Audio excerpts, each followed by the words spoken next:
All right, everyone. Have you ever heard a name that just seems to pop up everywhere, sometimes in a good way and sometimes in a really, really bad way? Well, today we're going to tackle one of those names, Karl Marx.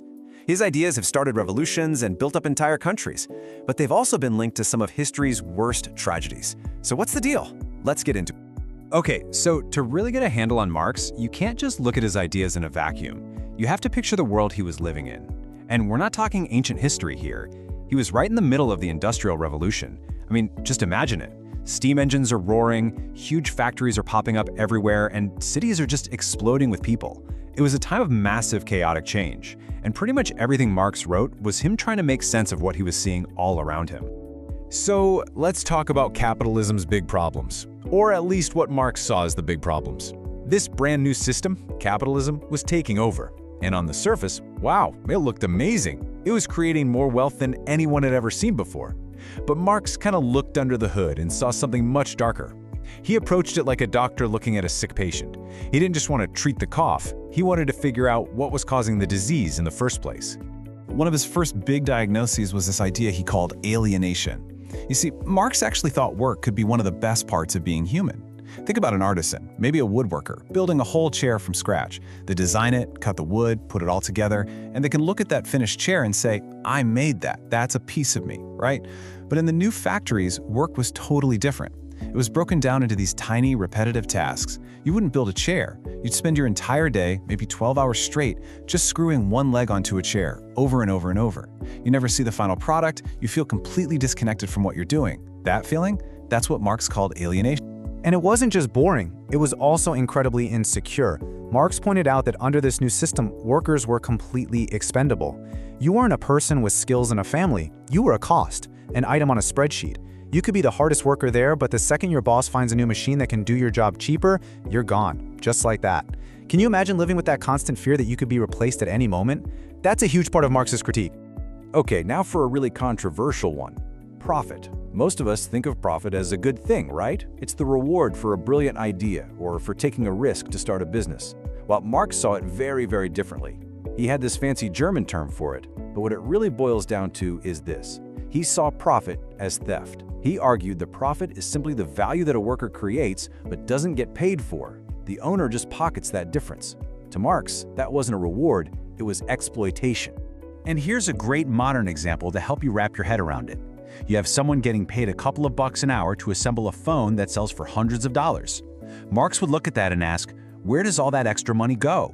Who's really creating the value here? He'd argue that the system is set up to value the thing, the product, way more than the human being who actually made it. So, you've got alienation, insecurity, and exploitation. That's Marx's diagnosis. So what's his cure? Well, he wasn't interested in just putting a bandage on the problem, like raising the minimum wage or passing a few new laws. Nope, he proposed a radical, total teardown of the entire system, a revolution. And his fix was an idea he called communism. The core of his entire theory comes down to one big idea: class struggle. He basically said that if you look at all of human history, it's one long story of conflict between the haves and the have-nots. And in his time, he saw the ultimate conflict brewing between two specific groups. First, the bourgeoisie. These are the owners, the people who own the factories, the machines, the land. And then the proletariat. That's just the term for the workers, the people who have nothing to sell but their own labor. Marx believed these two groups were locked in a fight, and that eventually the workers were going to rise up and overthrow the owners. So how is this all supposed to go down? Well, Marx actually laid out a roadmap. It starts, as you can see, with a violent revolution where the workers win. But then what? He said the workers would set up something called a dictatorship of the proletariat. Now, I know what you're thinking. That sounds pretty scary. But for Marx, dictatorship just meant the ones in charge. So this would be a temporary state where the working class holds all the power. Their job? To completely reorganize society, get rid of private ownership of factories and land, and make everyone economically equal. The ultimate goal was for this powerful state to eventually become unnecessary and just wither away. And this was the dream. This was the end goal. A world with no more owners and workers, no more rich and poor. Everything that's used to produce things, factories, farms, tools, would be owned by everybody together. The whole idea was to shift society from one based on competition to one based on cooperation. This famous quote really sums up the whole philosophy. From each according to ability to each according to needs. So what does that mean? It's pretty simple, actually. Everybody chips in and does what they're good at. And in return, society makes sure everyone gets what they need to live a good life. Food, housing, healthcare, you name it. Okay, so that's the theory. It's a pretty radical, and for some, a pretty inspiring vision. But ideas on paper are one thing. What happens when you try to actually build this society in the real world?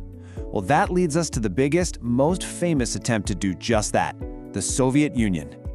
The whole thing kicked off in 1917 with the Russian Revolution, led by Vladimir Lenin, who promised peace, land, and bread. But that dream of a worker's paradise, it went off the rails, and fast. For decades, under brutal leaders like Joseph Stalin, the country was forced to industrialize at a terrifying speed and at a staggering human cost.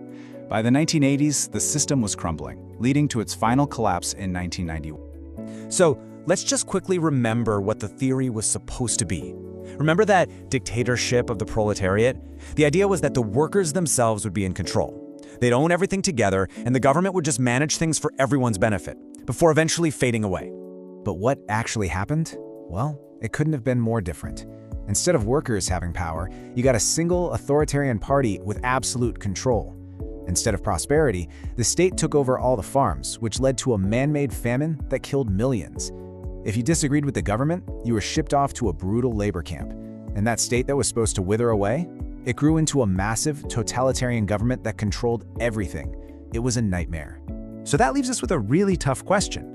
When you see what happened in the Soviet Union and other places, how are we supposed to think about Marx today? Was he just wrong about everything? Is there anything valuable left in his ideas at all? You know, I think this analogy really helps. Marx was like a brilliant doctor. He was an absolute genius at diagnosing the disease. He could look at capitalism and point out all the problems, the alienation, the inequality, the insecurity, better than anyone. He saw the illness perfectly. The problem was, the cure he came up with was poison. And that's probably the most important thing to understand. We have to separate his diagnosis from his prescription. On one hand, you have his diagnosis, all those problems he identified. And let's be honest, we still talk about a lot of those same issues today. But on the other hand, you have his prescription, his cure. And historically, that cure, violent revolution, and a one-party state, well, it proved to be far, far worse than the disease. All right, let's wrap this up. What are the main things you absolutely need to remember from all this? First, remember Marx's powerful critique of capitalism for causing alienation, insecurity, and exploitation. Second, his radical solution was a workers' revolution to create a classless society with no private property. Third, in practice, attempts to do this, like in the Soviet Union, resulted in dictatorships, loss of freedom, and economic hardship. And finally, remember that his legacy is complex. He was a brilliant diagnostician of capitalism's flaws, but a very poor doctor when it came to the cure. Okay, time for a quick knowledge check. First question. In your own words, if you had to explain the concept of alienation to a friend who has no idea what it is, what would you say? And for question 2, what do you see as the biggest single difference between Marx's theory of communism on paper and how it was actually practiced in the Soviet Union? Give that some thought. Thanks for diving into this with me today.